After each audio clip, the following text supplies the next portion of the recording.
সূরা হাদীদে আল্লাহ পাক বলেছেন, ইয়াউমা তারাল মুমিনিনা ওয়াল মুমিনাত ইয়াসআ নূরুহুম বাইনা আইদিহিম ওয়া বিআইমানিহিম।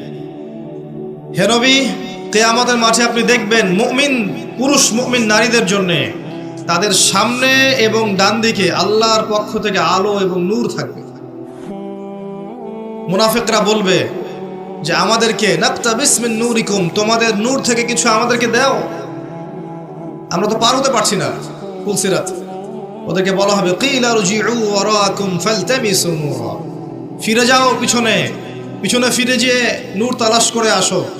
দুনিয়ার জীবন তোমাদেরকে প্রতারিত করেছিল, আজকে তোমাদের জন্য কোনো নূর নাই।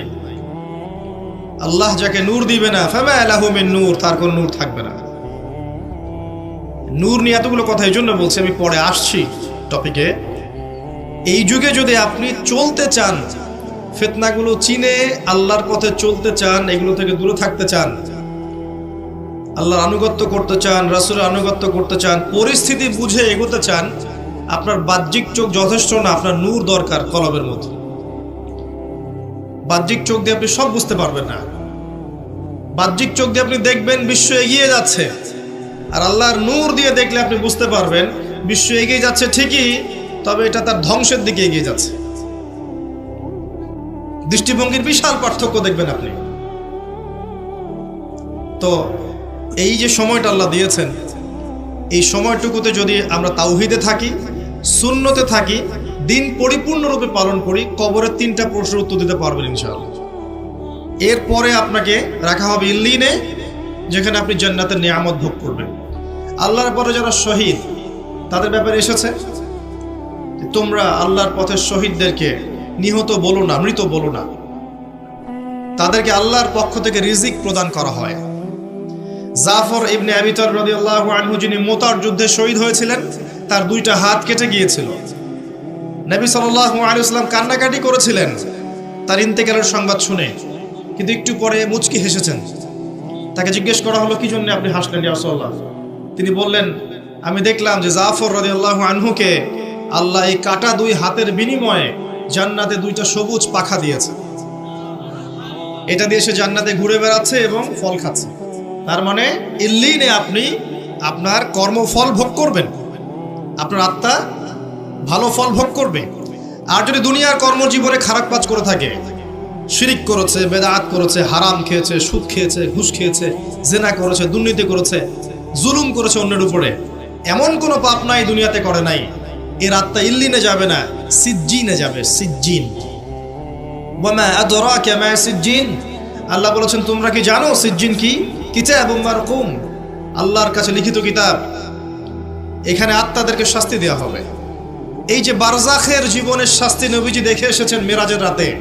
সুদখোরদের মাথা ফাটিয়ে দেওয়া হচ্ছে, রক্তের নদীতে ফেলে মাথা ফাটিয়ে দেওয়া হচ্ছে, এতিমের মাল আত্মসাৎকারীরা জ্বলন্ত অঙ্গার গিলে খাচ্ছে, ব্যভিচারকারীদেরকে এই যে পচা গোশত খেতে দেওয়া হচ্ছে, মহিলা জেনাকারদেরকে এই যে বুকের মধ্যে হুক লাগিয়ে ঝুলিয়ে রাখা হয়েছে।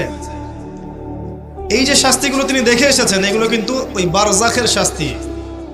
এটা কিন্তু জাহান্নামের ওই কিয়ামতের মাঠের শাস্তি নয়, কিন্তু বারজাখী জীবনের শাস্তি। দেখেছেন জিহ্বা আগুনের কেচি দিয়ে কেটে দেওয়া হচ্ছে এক শ্রেণীর বক্তার, জানা অনুযায়ী আমল করতো না। এগুলো বারজাখের শাস্তি। তার মানে আত্মার কিন্তু আপনার মৃত্যু হচ্ছে না। এই দুনিয়ার জীবনটাই সব নয়, তাহলে মৃত্যু হয়ে গেলেই সব শেষ হয়ে যাবে না, বরং আপনার আত্মা বাকি থাকবে। আত্মা হয় ইল্লিনে যাবে, না হলে সিজ্জিন। নিষ্কৃতি নাই কোনো, আমাদের কোনো নিষ্কৃতি নাই।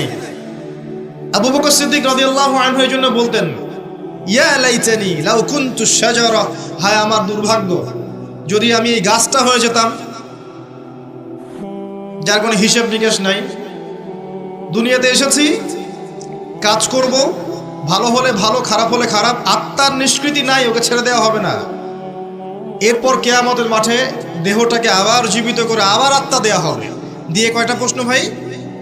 আরো 5টা। এই 5টাও শোনেন। 1 নাম্বার, তোমার সারাটা জীবন কোন কাজে ব্যয় করেছো? নাম্বার 1। নবীজি বলেছেন, এই 5টার উত্তর না দেয়া পর্যন্ত কোনো আদম সন্তান এক স্টেপ সামনে যেতে পারবে না, এক স্টেপ পিছনে আসতে পারবে না, স্টিল দাঁড়িয়ে থাকতে হবে।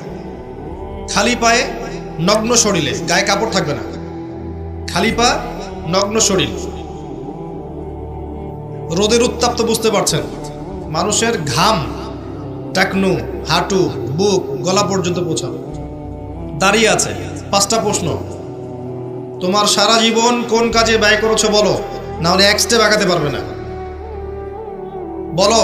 2 নম্বর প্রশ্ন, স্পেশালি তোমার যৌবন, যুবকদেরকে বলছি, স্পেশালি তোমার যৌবন কোন কাজে ব্যয় করেছো বলো, আগাতে দেওয়া হবে না, না হলে।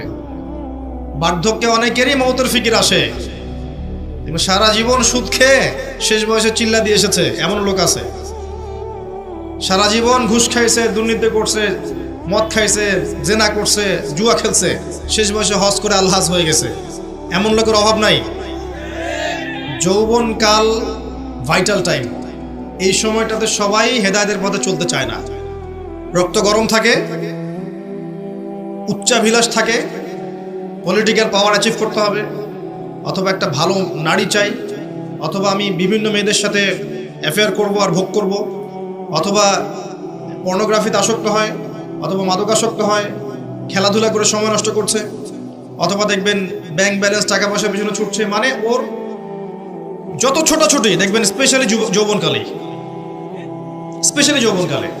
এবং এই যৌবন শুধু আপনার না, যুবতীদেরও, বোথ অফ দেম, উভয়ই জানে না জীবনের উদ্দেশ্য কি। অন দ্য আদার হ্যান্ড মেয়েকে দেখবেন সারাদিন মেকআপ, পার্লার, এই ফ্যাশন, ওই ফ্যাশন, এই ড্রেস, ওই ড্রেস, টিকটক, ফেসবুক, ইউটিউবিং, এগুলোতে ব্যস্ত আছে। বসে বসে নিজেই হাসছে, নিজেই ছবি তুলছে, নিজে নিজে হাসছে একা একা। মানে হাসির কোনো কারণ নাই, এমনি একা বসে আছে, এটা হাসলো, ছবি তুলল। মানে মাইন্ড প্রোগ্রামিং। দেখেন, আমাদের মাথাটাকে ইহুদিরা প্রোগ্রামিং করে দিয়েছে। মানে আপনি যা করবেন ওরা আপনাকে দেখতে আসবে না, বরং আপনি নিজেই জানিয়ে দিবেন, দেখো আমি এটা করেছি।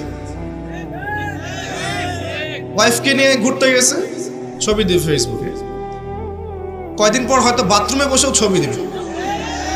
এটাই বাকি আছে খালি, আই থিঙ্ক শুধু এটাই বাকি আছে, বাকি সবই দেওয়া যায়। এগুলো দিস হয়, আমি আপনাদের ভাষা বুঝি না, বলতে পারি না, এগুলো মাঝে মধ্যে দেখা যায়। ভালো করে খেয়াল করেন, মানুষের 2টা জীবন, এই যে ব্যক্তিগত জীবন আর পাবলিক লাইফ। পাবলিক লাইফ, আপনি আমি এখন পাবলিক লাইফে আছি, আমাদের প্রাইভেসি আছে, সব কিছু তো আপনি জানবেন না, আবার আপনার সব কিছু আমি জানবো না। একটা প্রাইভেট লাইফ, ব্যক্তিগত জীবনে আপনি খান, ঘুমান, আপনি স্ত্রীর সাথে থাকেন, ঘরের মধ্যে অনেক কিছুই করেন। এই মাইন্ড প্রোগ্রামিং করে ওরা আমাদেরকে এমন একটা মানসিকতা দিয়ে দিয়েছে যে আমরা এখন পাবলিক লাইফ আর প্রাইভেট লাইফের পার্থক্য বুঝতে পারছি না। মানুষের প্রাইভেট লাইফকে আমরা পাবলিক করে দিচ্ছি, ব্যক্তিগত জীবনে যা করছে সব ঢেলে মানুষকে জানাচ্ছে। ওরা কিন্তু জানতে আসছে না, আপনি জানিয়ে দিচ্ছেন ফেসবুকে। এটা প্রোগ্রামিং, একটা মাইন্ড প্রোগ্রামিং। ওদের ওই যুব সমাজও যেমন, যুবতী সমাজও তেমন। দেখবেন এরাও ফ্যাশন, ওই পার্লার, এই গেট আপ, জিন্স, গেঞ্জি, রাস্তায় ঘোরা।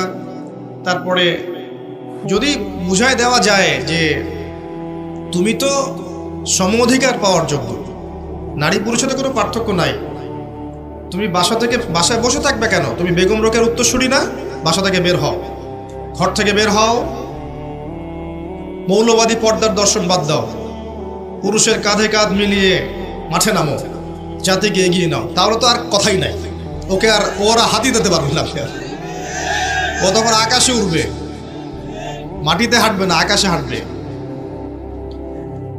দাজ্জাল, আমি বলেছি দাজ্জাল, ফেমিনিস্ট রেভলিউশন।